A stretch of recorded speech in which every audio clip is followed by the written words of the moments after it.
ചരിത്രം പറയുകയാണെങ്കിൽ കൂടുതലും എഴുതപ്പെട്ടതല്ല, കൂടുതലും വാമൊഴിയായിട്ട് കിട്ടിയതാണ്. കൃത്യമായ രേഖപ്പെടുത്തലുകളൊന്നും നടത്തിയിട്ടില്ലെങ്കിലും പാവക്കൂത്തിൻ്റെ ചരിത്രത്തിൽ മാത്തൂരിന് അദ്വിതീയമായ സ്ഥാനമുണ്ട്. ഒരു കാലത്ത് നമ്മുടെ മാത്തൂരിൽ, പാലക്കാട് ജില്ലയിലെ മാത്തൂര് തോൽപ്പാവക്കൂത്തിൻ്റെ കേന്ദ്രസ്ഥാനമായിരുന്നു. അതിന് കാരണം എന്താണെന്ന് വെച്ചാൽ മാത്തൂരിലെ വളരെ പുരാതനമായ ഒരു തറവാടാണ് കുറുപ്പത്ത് തറവാട്. കുറുപ്പത്ത് തറവാടിൽ ജനിച്ചു എന്ന് വിശ്വസിക്കപ്പെടുന്ന, നൂറ്റാണ്ടുകൾക്ക് മുമ്പ് ജനിച്ചു എന്ന് വിശ്വസിക്കപ്പെടുന്ന ആചാര്യനും പൂർവികനുമായ ശ്രീ മാനവിക്രമ പുലവർ ഈ കൂത്തിൻ്റെ ഉത്ഭവകാലം മുതലുള്ള ആചാര്യനായിട്ട് കരുതപ്പെടുന്നു. പക്ഷേ ശ്രീ മാനവിക്രമ പുലവർ ഏത് കാലത്ത് ജീവിച്ചു എന്നോ അദ്ദേഹത്തിൻ്റെ ചിത്രങ്ങളോ ഒന്നും നമുക്ക് ലഭ്യമല്ല. വാമൊഴിയായിട്ട് മുതിർന്നവർ പറഞ്ഞു വന്ന അറിവ് മാത്രമേ ഉള്ളൂ. ആചാര്യൻ്റെ പേര്, ശ്രീ മാനവിക്രമ പുലവരുടെ പേര് പാലക്കാട് ജില്ലയിലെ ഒട്ടനവധി കൂത്തുമാടങ്ങളിലും ആചാര്യവന്ദനമായി ഇന്നും ചൊല്ലിവരുന്നു. അതുകൂടാതെ കുറുപ്പത്ത് തറവാട്ടിൽ നിന്നാണ് നമ്മൾ തോൽപ്പാവകളെ കൊണ്ടുവരുന്നത് കാവിലേക്ക്. ഇന്നും പവിത്രമായ ഈ പാവകൾ, മാൻതോല് കൊണ്ടുണ്ടാക്കിയ ഈ പാവകൾ കുറുപ്പത്ത് തറവാട്ടിലെ മച്ചകത്താണ് സൂക്ഷിക്കുന്നത്. അതിന് നൂറ്റാണ്ടുകളുടെ പഴക്കമുണ്ട്. പുരാതന കാലത്ത് മാൻതോല് കൊണ്ടാണ് പാവ ഉണ്ടാക്കിയതെങ്കിലും ഇന്ന് അത് ലഭ്യമല്ല, നിയമവിരുദ്ധമായതുകൊണ്ട് ഇന്ന് പുതിയ തരത്തിലുള്ള പാവകളെല്ലാം ഉണ്ടാവുന്നുണ്ട്. എങ്കിലും മാത്തൂരിലെ ഈ പാവകൾ ദേവചൈതന്യം തുടിക്കുന്നതും അതിപുരാതനവുമാണ്. ഇത് മാൻതോലിൽ തന്നെ ഉണ്ടാക്കിയതാണ്. കാലപ്പഴക്കത്താൽ ചില നാശങ്ങൾ വന്നിട്ടുണ്ട്, അത് പരിഹരിച്ചിട്ടുമുണ്ട്. കുറുപ്പത്ത് മാനവിക്രമ പുലവരെ കൂടാതെ മാത്തൂരിലെ ഒട്ടനവധി കൂത്ത് കവികൾ പ്രഗത്ഭരായിട്ടുണ്ടായിരുന്നു. കൂത്ത് ചൊല്ലുന്ന പ്രഗത്ഭരായ പണ്ഡിതരെ വിളിക്കുന്ന പേരാണ് കൂത്തുകവികൾ എന്ന്. കൂത്തുമാടത്തിൽ അവർ കൂത്തു ചൊല്ലുന്ന പ്രാഗൽഭ്യത്തെ മാനിച്ച് അവരെ മാടപ്പുലവർ എന്നും പറയാറുണ്ട്. പുലവർ എന്നത് ഒരു ജാതിപ്പേരല്ല, അത് പാണ്ഡിത്യത്തെ സൂചിപ്പിക്കുന്ന പേരാണ്. അപ്പോൾ അതിപുരാതന കാലത്ത് മാനവിക്രമ പുലവരുടെ എല്ലാം കാലശേഷം അദ്ദേഹത്തിൻ്റെ ശിഷ്യഗണങ്ങളായി കുറുപ്പത്ത് തറവാട്ടിൽ നിന്നും പഠിച്ചിറങ്ങിയ ഒട്ടനവധി പേരുകൾ നമുക്ക് നഷ്ടപ്പെട്ടിട്ടുണ്ട്. എന്നിരുന്നാലും അതിലെടുത്തു പറയാവുന്ന ഒരു പേരുകൾ, ചെമ്പോട്ടിൽ രാഘവൻ നായർ ഈ കൂത്തു ചൊല്ലുന്നതിൽ ഭാവസാന്ദ്രത സൂക്ഷിച്ച ഒരാളായിരുന്നു. അദ്ദേഹം സംസ്കൃത പണ്ഡിതൻ കൂടിയായിരുന്നു. തോൽപ്പാവക്കൂത്ത് കമ്പരാമായണവും തമിഴുമാണെങ്കിലും ആയതിലേക്ക് സംസ്കൃതത്തെ കൂടി സന്നിവേശിപ്പിച്ച് സംസ്കൃതത്തിൻ്റെതായ ഒരു മാത്തൂർ ശൈലിയും മാത്തൂർ സംഘവും ഉണ്ടാക്കുന്നതിൽ ചെമ്പോട്ടിൽ രാഘവൻ നായർ എന്ന പരിണിതപ്രജ്ഞൻ ഒരുപാട് പ്രയത്നം എടുത്തിട്ടുണ്ടായിരുന്നു. അദ്ദേഹത്തിൻ്റെ സഹചാരിയായിരുന്ന മനയങ്കത്ത് ഗോപാലൻ നായരും മാത്തൂരിലെ പേരുകേട്ട ഒരു കൂത്തുകവിയായിരുന്നു. ഇതുകൂടാതെ മൂത്തേടത്ത് കൃഷ്ണമേനോൻ, രാമയ്യര്, കൃഷ്ണയ്യര്, കുറുങ്ങാട്ട് കുഞ്ചുനായർ, കുറുങ്ങാട്ട് അച്യുതൻ നായർ, അങ്ങനെ ഒട്ടനവധി പ്രമുഖരായ കൂത്തുകവികൾക്ക് ജന്മം കൊടുത്ത നാടുകൂടിയാണ് മാത്തൂര്. ഇവർ അറിയപ്പെട്ടിരുന്നത് മാത്തൂർ സംഘം എന്നായിരുന്നു. ഈ മാത്തൂർ സംഘം പാലക്കാട് ജില്ലയിലെ പല സ്ഥലങ്ങളിലും ദേവീക്ഷേത്രങ്ങളിൽ കൂത്തവതരിപ്പിക്കാൻ പാവയുമായി ഇവിടെ നിന്ന് ചെല്ലുമായിരുന്നു. ഇന്ന് മാത്തൂരിൽ കൂത്തവതരിപ്പിക്കുന്നത് ഈ മനയങ്കത്ത് ഗോപാലൻ നായരുടെയും ചെമ്പോട്ടിൽ രാഘവൻ നായരുടെയും ശിഷ്യനായ, ഇന്ന് തോൽപ്പാവക്കൂത്തിൽ അദ്വിതീയനായ, ഇന്ന് ജീവിച്ചിരിക്കുന്നതിൽ ഏറ്റവും പരിണിതപ്രജ്ഞനായ പാലപ്പുറം ശ്രീ ബാലകൃഷ്ണ പുലവരാണ്. മാത്തൂരിൽ വന്ന് കൂത്തുപഠിച്ച അദ്ദേഹം മാത്തൂർ ശൈലി തന്നെ തുടരുന്നു എന്നതാണ് പ്രത്യേകത. മാത്തൂർ ശൈലി തുടരുന്ന അപൂർവം അവശേഷിക്കുന്ന കലാകാരന്മാരിൽ പ്രഗത്ഭനാണ് ശ്രീ ബാലകൃഷ്ണ പുലവർ. അദ്ദേഹം ഇന്ന് മാത്തൂർ കൂത്തുമാടത്തിൻ്റെ മാടപ്പുലവരായിട്ട് ഏതാണ്ട് 5 പതിറ്റാണ്ട് കഴിഞ്ഞിരിക്കുന്നു. 50 വർഷത്തോളം ആയിരിക്കുന്നു. നമ്മുടെ മാത്തൂരിൽ 21 ദിവസമാണ് ശരാശരി സാധാരണ കൂത്ത് നടക്കാറുള്ളത്. ചില വർഷങ്ങളിൽ 22-23 ദിവസം വരെ ആവാറുണ്ട്. ഇവിടെ കൂത്ത് ആരംഭിക്കുന്നത് ഭഗവാൻ ശ്രീരാമചന്ദ്രൻ്റെ ജനനത്തോടെയാണ്. ജനന കഥയോടുകൂടി ആരംഭിച്ച് ആ കഥ അങ്ങനെ വികസിച്ച് അവസാനം യുദ്ധകാണ്ഡത്തിലേക്ക് എത്തുകയും യുദ്ധത്തിന് പ്രാമുഖ്യം നൽകുന്ന രീതിയിൽ, യുദ്ധം വിസ്താരമായി പ്രതിപാദിച്ച് കടന്നു പോകുന്ന രീതിയിലാണ് കൂത്ത് അവതരിപ്പിക്കുന്നത്. ഈ പാവകൾ ഈ നിഴലിൽ കാണുന്നത് അതിന് പുറകിൽ കൊളുത്തി വെച്ചിരിക്കുന്ന വിളക്കിലെ പ്രകാശത്തിൻ്റെ ശോഭയിലാണ്.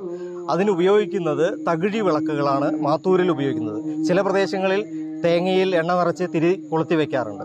മാത്തൂരിൽ അതിന് 21 തകിഴി വിളക്കാണ് ഉപയോഗിക്കുന്നത്. അത് കൂത്ത് കഴിയുന്നവരെ നിറഞ്ഞു കത്തും. അതിൻ്റെ ശോഭയിലാണ് ഈ വെളുത്ത പുടവയിൽ പാവകളെ തെളിഞ്ഞു കാണുന്നത്. ദേവി പുരവാസികളെ കാണാനായിട്ട് തട്ടകത്തിൽ ഒന്ന് എഴുന്നള്ളും. ആ ആഘോഷത്തെയാണ്, ദേവിയും പുരവാസികളും കൂടി ആഘോഷിക്കുന്ന ആഘോഷത്തെയാണ് നാം ഇവിടെ കൂത്തഭിഷേകം എന്ന് വിശേഷിപ്പിക്കുന്നത്. കൂത്തഭിഷേകം ദിവസം ഭഗവതിയെ തൊഴുന്നതും ശ്രീരാമ പട്ടാഭിഷേകം ദർശിക്കുന്നതും പാവക്കൂത്തിലൂടെ ദർശിക്കുന്നതും വളരെ പുണ്യപ്രദമാണെന്ന് വിശ്വസിക്കപ്പെടുന്നു.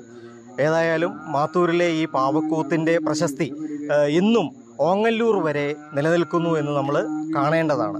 ഓങ്ങല്ലൂർ, പട്ടാമ്പിക്കടുത്തുള്ള ഓങ്ങല്ലൂരിലെ ശ്രീ കടമ്പറമ്പത്തുകാവ് ഭഗവതി ക്ഷേത്രത്തിലടക്കം മാത്തൂരിലെ സംഘമായിരുന്നു കൂത്ത് ഒരു കാലത്തിൽ നടത്തിയിരുന്നത്. ഓങ്ങല്ലൂർ കടമ്പറമ്പത്തുകാവിൽ ഇന്നും മാത്തൂരിൽ നിന്നാണ് തോൽപ്പാവകൾ കൊണ്ടുപോകുന്നത്.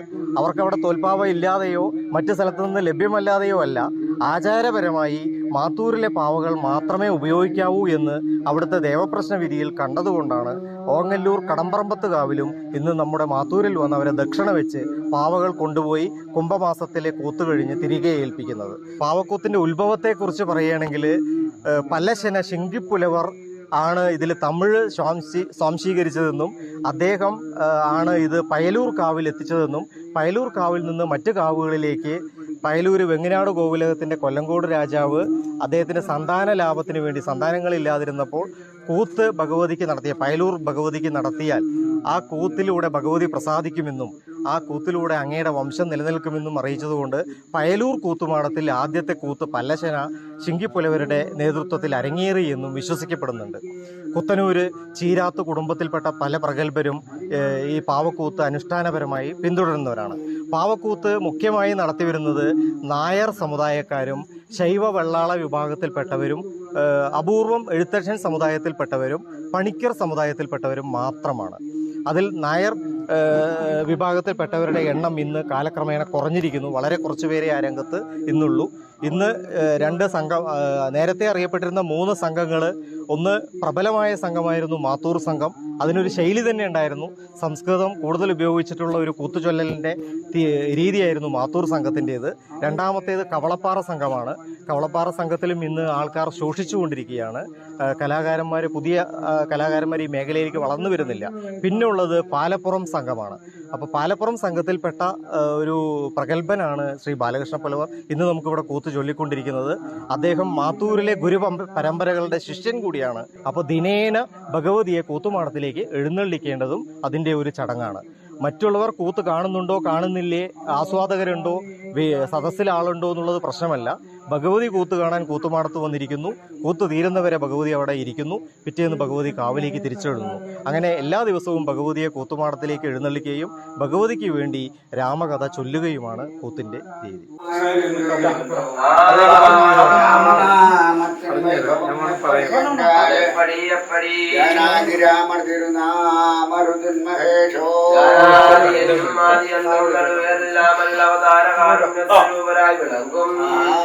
രാഘവേശ്വരസ്വാമിയുടെ ഏതപസ്സുണ്ടാല പെരുമയും തിരുനാമത്തുണ്ടാല രുചിയും ആർക്കുത്തിരിയൊരുമെന്റെ സാക്ഷാൽ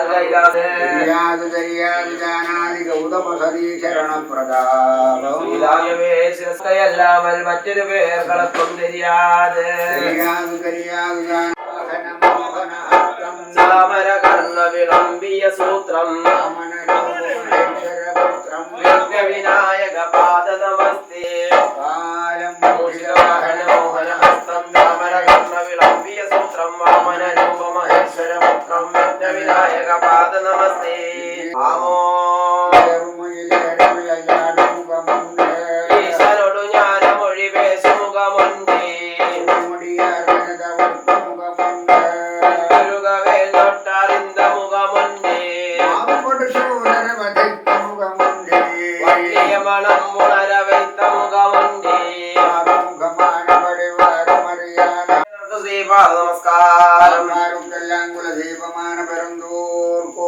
പെരുന്തൂർ കോവിലപ്പനക്ക് ശ്രീപാദ നമസ്കാരം.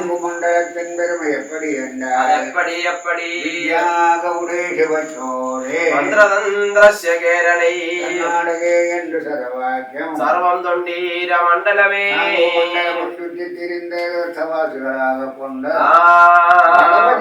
തിരുനാൾ നടത്ത വേണം എന്റെ ആശയിച്ചു വന്ന പേരുകളല്ലയോ ആവുന്നത്. ഭഗവതിക്ക് നമസ്കാരം. ഭഗവതിക്ക് നമസ്കാരം. അനേകം ദൈവീശഗണങ്ങളല്ലയോ ആവുന്നത്. സകലമാന ദൈവീശഗണങ്ങൾക്കും അനേക കോടി സേവാ നമസ്കാരം. ഗുരുനാഥന്മാരെയല്ലയോ വണങ്ങ ഹരി ഹരി ഗോവിന്ദ ഗോവിന്ദ ഗോവിന്ദ. പലരും പുക പഴംപുലവരെ ഹിന്ദകമന ശങ്കപ്പുലവൻ വിജ്ഞാനപ്പുലവർ തമിഴ് പുലവൻ പുലവനന്റെ കൽവിപ്പുലവർ പല്ലശേനവാ ശിങ്കിപ്പുലവർ തനിക്കാണ ഭാഗ്യം സിദ്ധിക്കുമേ പുത്തേറത്ത് സിംഗപ്പുലവർ ഗുരുനാഥന് നമസ്കാരം മങ്കപ്പുലവർ ശ്രീപാദ നമസ്കാരം കുട്ടിപ്പുലവർ ശ്രീപാദ നമസ്കാരം നാരായണപുലവർ ശ്രീപാദ നമസ്കാരം നമസ്കാരം രാമപുലവർ ശ്രീപാദ നമസ്കാരം രംഗത്ത് ഗോപാലൻ നായർ ശ്രീപാദ നമസ്കാരം രാഘവൻ നായർ ശ്രീപാദ നമസ്കാരം ധരിയാമലം അനേകം ദയ ഗുരുനാഥന്മാരല്ലയോ അവിടെ സകലമാന ഗുരുനാഥന്മാർക്കും അനേക കോടി ശ്രീപാദ നമസ്കാരം ഓം രാജാക്കയല്ലയോ വണങ്ങവേ ഹരി ഹരി ഗോവിന്ദ ഗോവിന്ദ ഗോവിന്ദ ഷണ്ടപ്രസന്നൻ മുറ്റങ്കലങ്ക കലങ്കാത കണ്ടൻ ഗുണമരിശു മണവാളൻ അന്നദാനത്തിൽ ഹരിചന്ദ്രരാജൻ മദനമോഹനവശീകരൻ കണ്ടനാട് കൊണ്ട് നാടുകൊടാത് കാവലൻ മണ്ഡലീകര കണ്ടൻ മരവുക്കാവലൻ കേസരി കൂർമൻ ഭഗവതി രാജൻ വാഴ്ച